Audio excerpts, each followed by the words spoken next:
சினிமாவுல எனக்கு ஒரு மிகப்பெரிய ஒரு இடத்த ஒண்ணு கொடுத்தீங்க.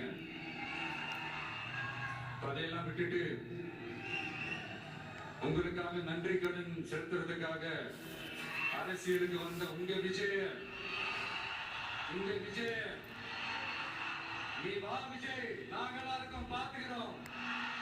விஜய் தம்பி நீ வா, நாங்க இருக்கோம். விஜய் தம்பி நீ வா, நாங்க இருக்கோம். அண்ணா நீ வாடா, நாங்களா இருக்கோம். நண்பா நீ வா நண்பா, நாங்களா இருக்கோம் சொல்லி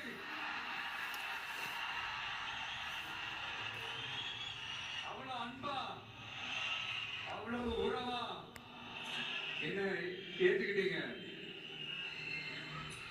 இந்த நேரத்துல இதை நான் சொல்லணும். இந்த டிராவல்ல, இந்த ப்ராசஸ்ல எனக்கு எவ்வளவோ கஷ்டங்கள், எனக்கு எவ்வளவோ அந்த அவமானப்படுத்துறதெல்லாம் ஒரு பக்கம் இருந்தாலும்